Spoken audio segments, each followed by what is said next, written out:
Hi, boys and girls. My name is Rachel Cox, and I am the Elementary Science Facilitator for Knox County Schools. This is Science Activity 4 for summer 4th grade. The handout that accompanies this video can be found on the Knox County Schools website under the Student Resources tab. Today, we are going to learn about rainbows, and I hope you'll share what you learned with us by tweeting a picture to Knox County Schools Science. If this video is hard to understand, you can turn on closed captions, adjust the playback speed, watch short clips, and then think about what you've listened and watch again, or ask someone in your home to watch with you, pause, and talk about what you've learned. In Tennessee, we have lots of different types of weather. You might know that we have sunny weather, rainy, and even snowy weather. And sometimes something magical happens in the sky. Can you see what's happening here in the Smoky Mountains?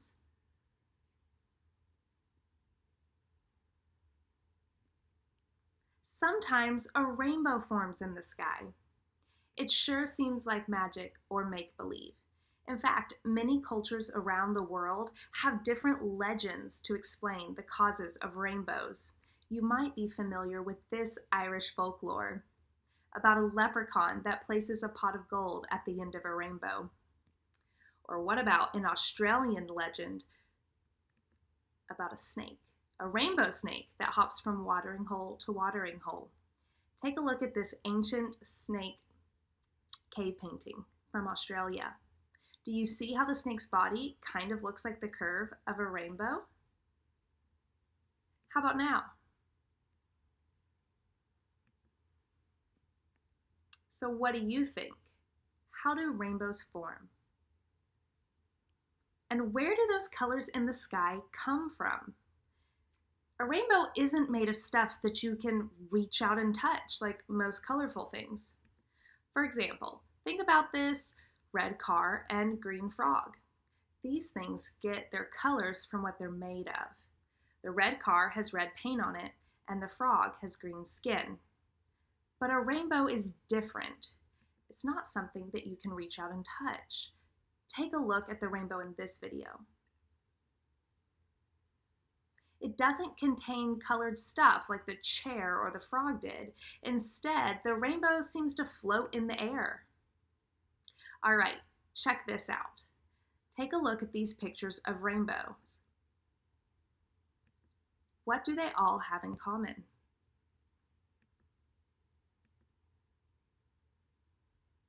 Have you noticed any commonalities? Yes, water and sunlight. Could the colors of the rainbow be coming from sunlight? Grab your activity handout. You can pause the video if you need to.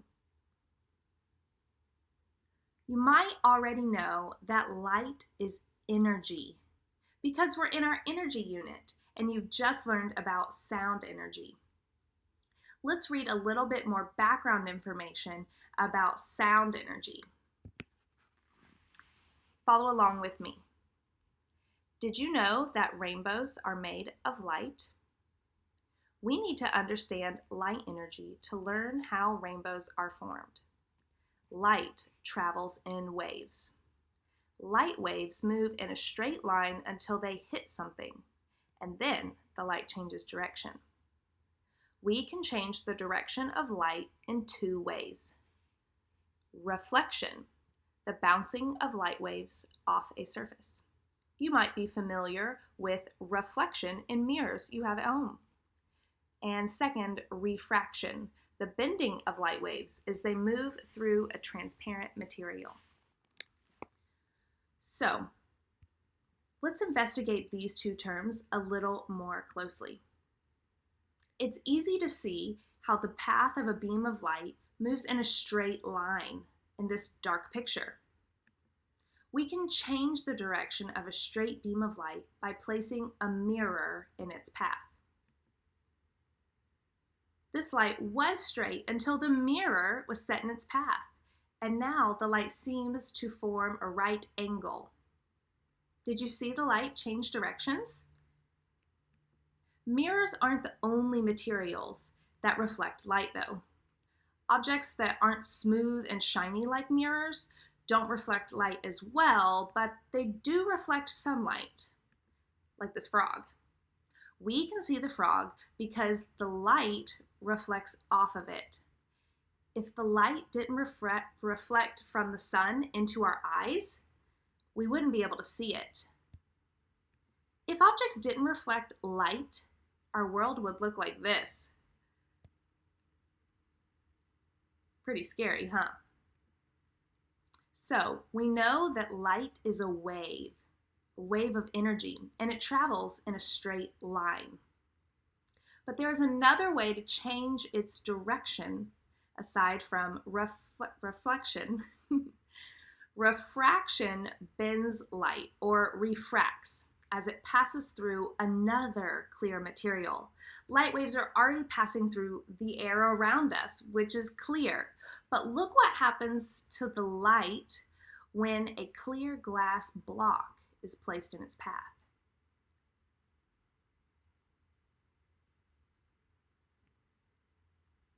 Some of the light does reflect off the block, but some light shines through the block and it bends. Kind of seems like it's making some straight lines that's crooked. Reflection happens when light bounces off a shiny surface.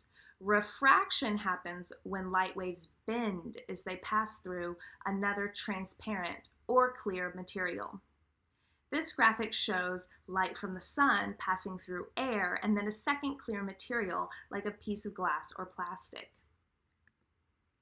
This image shows light passing through air and this clear container containing some clearish reddish liquid, and it makes the thermometer appear to be broken. It's causing the image that's getting to our eyes, the image of the thermometer, to seem bent, like refraction. Let's do some more refraction experiments. Look at the Investigation 1 heading on your activity handout. It says, sunlight and water are needed to make a rainbow. What could water drops be doing as light waves pass through it? Investigate how light changes direction differently with reflection and refraction. So, you will need a couple materials. You will need a clear glass cup, a pencil, or something like a pencil. I've got a pen, or you could use a toothbrush, something that's kind of the shape of a pencil. You'll also need some water. In our first experiment, we're going to investigate reflection. I can see this pencil in the cup because the light in my room is reflecting off of this pencil and cup and bouncing back to my eyes. That is reflection. These objects don't give off their own light, but I can see them because they reflect a little bit of light. Now let's see what happens when I add water to my cup.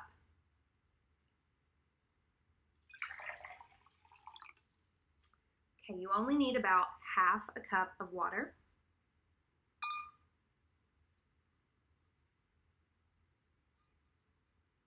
Does the pencil in the bottom of the cup seem to look bigger or broken? The light in my room is reflecting off of these objects so I can see them, but it's also refracting or bending as it passes through the clear air and the clear water before the image gets to my eyes. Pretty cool, right? Your images might look like this when you draw them. We can see the pencil still looks normal when it's reflected, and it looks a little bent or refracted in the water.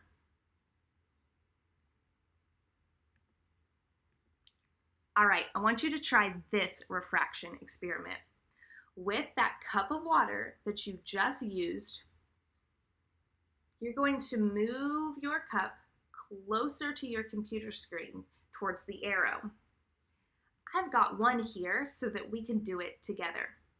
I'll make my arrow point the same way as yours. Let's see, is that working? All right, I'm gonna start out with it farther away. Do you see that? Wow.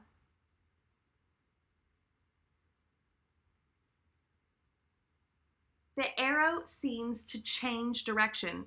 Now try it with the image on the computer screen with your cup of water.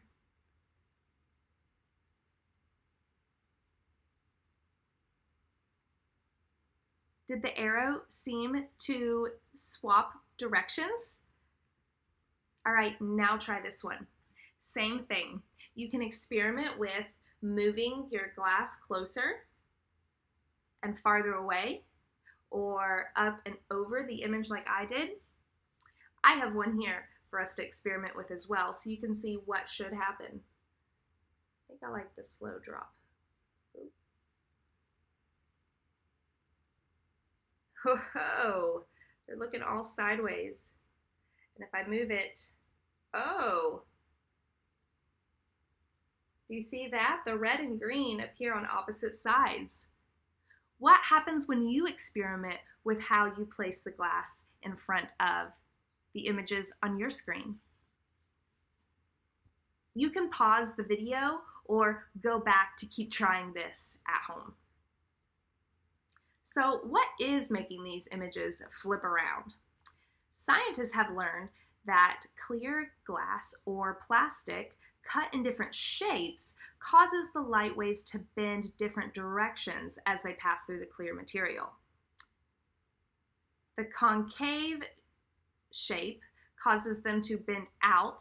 We saw what a flat glass block does in our video that made the light refract in a funky bending way. But convex lenses bulge out on the sides and make light waves crisscross and make things seem to flip around by the time the light gets to our eyes. Which one of these looks a little bit like a raindrop to you? Now let's look back at your activity handout. It's time to write your prediction. Does reflection or refraction cause a rainbow to form? And why do you think that? Pause the video to write your prediction now. So scientists knew that light bends or refracts differently when glass or clear materials is cut into different shapes. A scientist named Sir Isaac Newton was pretty interested in what happened to light when it passed through a triangular piece of glass called a prism, like this one. A prism separates white sunlight into each color of the rainbow. In this image, you can see the sunlight hitting the glass prism. Some does get reflected off, but some seems to bend as it enters the prism and bend the light waves and separate the light into the different colors of the rainbow. Isaac Newton discovered that sunlight is actually all the colors of the rainbow mixed together. Red, orange, yellow, green, blue, indigo, and violet. You might even have memorized the sequence of the colors of the rainbow, Roy G. Biv, and the colors always appear in this order. Why is that? Well, what do we know? Light is a wave, and each color has its own wavelength. If we could see the light wave passing through this prism, it might look like this.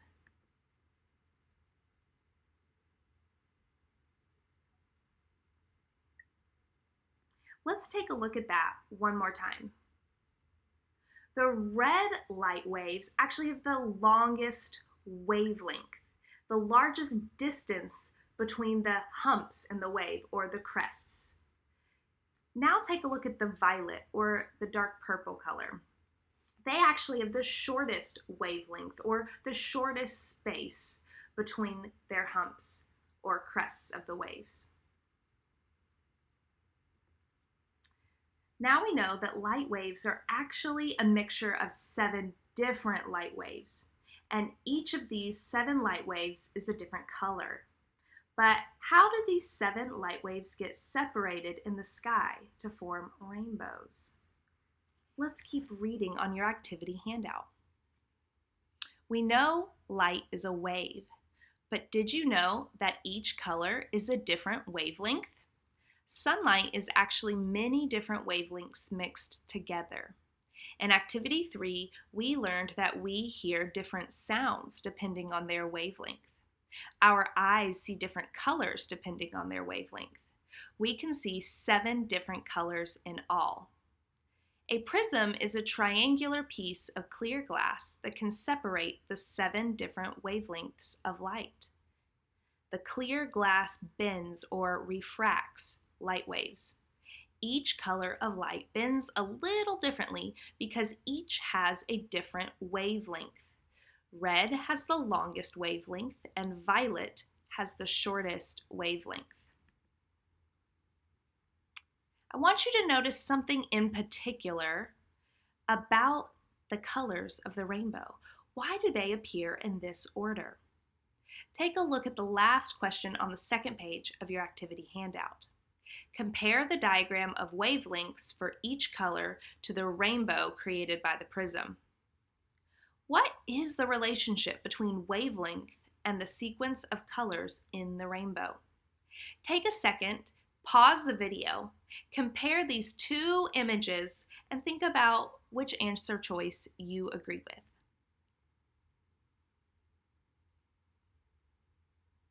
I hope you were able to pause the video and think about which answer choice is correct. Let's think through it together. What is the relationship between wavelength and the sequence of colors in the rainbow? Is it A, the colors of the rainbow are sequenced from lightest to darkest?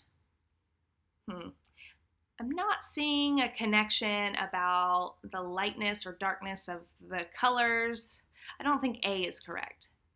B, the colors of the rainbow are sequenced randomly. No, that can't be right. C, the colors of the rainbow are sequenced from longest wavelength to shortest wavelength. If I look at the rainbow, I know that red always starts the rainbow. And if I look at the diagram of wavelengths, I can see that red has the longest wavelength. Orange is the next longest wavelength, and that's the second color of the rainbow. As the wavelengths decrease in size, that's the next color that appears in the order of the rainbow. Think about a slinky. If I had a really wobbly slinky with lots of rings in it, or lots of waves and coils, it would be pretty easy to bend it around, right? But what if my slinky was pulled really tight and there was a large length between each one of the humps or springs in the slinky? It wouldn't be able to bend very far because there wouldn't be a lot of slack in the slinky. Red light waves are harder to bend because there's more length between their crests. So it can't bend as easily. There's not a lot of extra slack for it to bend with. C is the correct answer choice. So we know that light is a wave, and we know that there are 7 different light waves mixed into white light, a light wave for each color. But how do these 7 light waves get separated in the sky to form a rainbow? After all, it's not like there are prisms hanging around in the sky to separate the white light, although that'd be pretty cool. But remember, a prism doesn't have to be made of glass or crystal. It can be any clear material. Light's already traveling through air, so it just needs another clear material for it to pass through, like plastic or water. You got it. Rain, water, those are the prisms in the sky. Raindrops look an awful lot like that convex lens that we saw refracting light in our earlier experiments. And it doesn't have to be raindrops. Any drops of water will do. As light enters the raindrop, it bends or refracts and separates the sunlight into different colors of the rainbow. You can try this at home by making a giant raindrop or prism with a cup of water.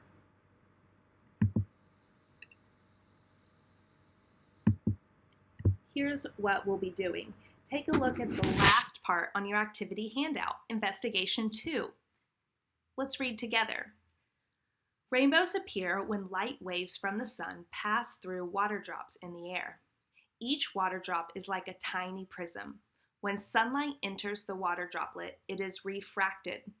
The water drop splits the sunlight up according to its wavelength: red, orange, yellow, green, blue, indigo, and violet.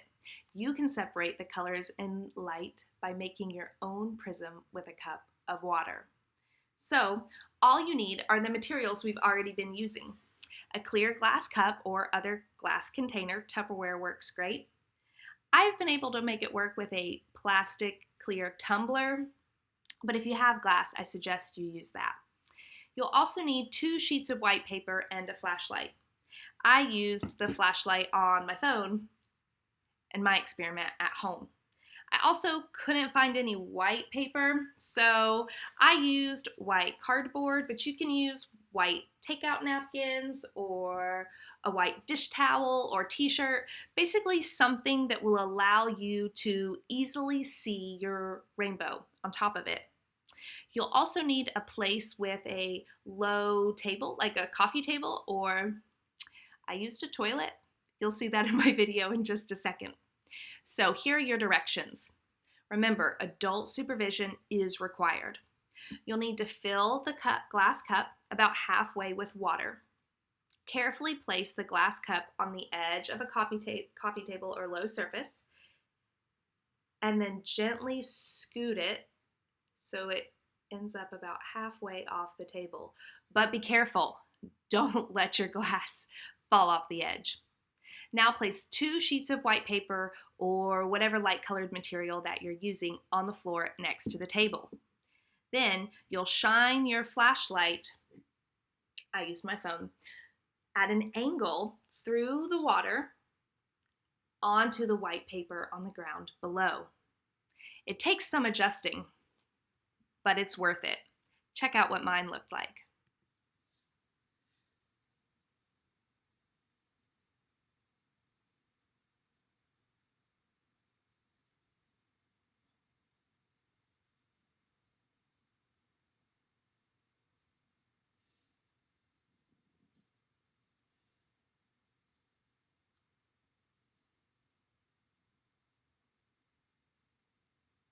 I chose to do mine in a space that would make my rainbow a lot more visible, like a small bathroom with no windows where you can close the door. But it can work anywhere. Keep experimenting to see if you can make your rainbow even brighter than mine was. Next, draw your investigation. And then explain why the cup must have water in it in order for a rainbow to form. You can explain by using arrows and labels on your drawing. You can write on the back of this page or create a little text box on your picture like I did. So we've answered our question. How do rainbows form? Have you figured out the answer? In summary, sunlight shines through a raindrop in the air and refracts or bends. This separates the white sunlight into its 7 different wavelengths. Red light waves have the longest wavelength, meaning it can't bend as easily. This is why red is always at the top of that rainbow arc. Violet has the shortest wavelength. This means it has lots of slack, so it can bend very easily, and that's why it's always at the bottom of the rainbow arc. Rainbows sure are magical, but we know how they are formed. Thanks for learning about rainbows with me. Don't forget to clean up your space and wash your hands. And I'd love to see pictures of the activities that you did with me today by tweeting a picture to KCS Science.